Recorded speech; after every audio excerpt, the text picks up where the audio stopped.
Fresh అయిపోయావా Bujjamma? ఓ ఎప్పుడో fresh అయిపోయాను. తినడానికి ఏం చేయాలి? నీ ఇష్టం మిస్సమ్మా, నీ ఇష్టం మిస్సమ్మా, నీ ఇష్టం మిస్సమ్మా, ఇష్టం మిస్సమ్మా. నువ్వేం చేసినా తింటా.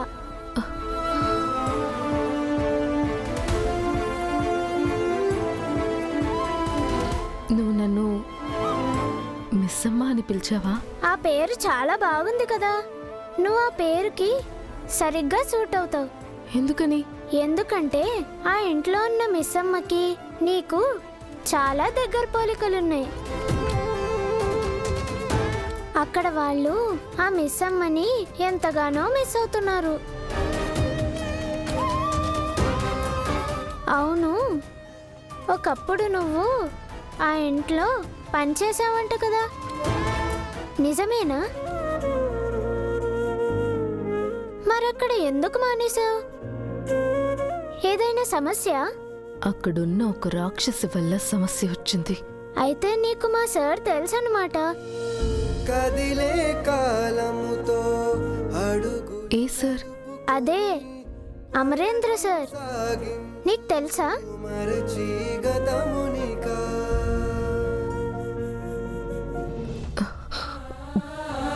మరి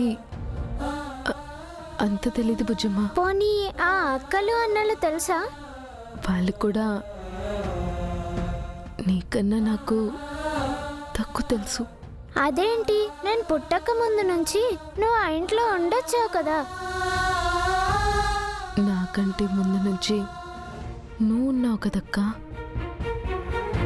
నువ్వు అక్కడి నుంచి రాకుండా ఉండాల్సింది. నువ్వు అక్కడే ఉండుంటే నేను అక్కడే ఉండేదాన్ని. అందరం కలిసే ఉండేవాళ్ళం. సార్, అక్కలు, అన్నలు, నువ్వు, నేను అందరం అక్కడ కలిసి ఉంటే ఎంత హ్యాపీగా ఉండేది. ఎందుకమ్మా వచ్చేసావు?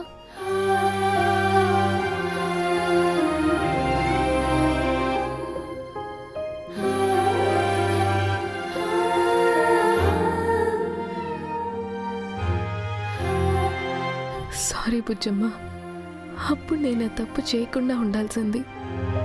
నిన్ను మీ నాన్నకి, అక్కలకి, అన్నయ్యలకి దూరం చేశాను.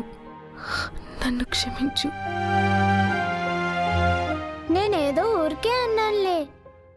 ఎందుకు అంతలా ఫీల్ అవుతావు?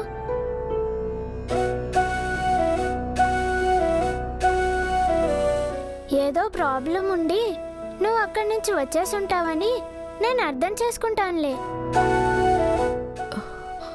అవును బుజ్జమ్మ, ప్రాబ్లం సాల్వ్ అవ్వగానే మనం మా ఇంటికి తిరిగి వెళ్ళిపోదాం.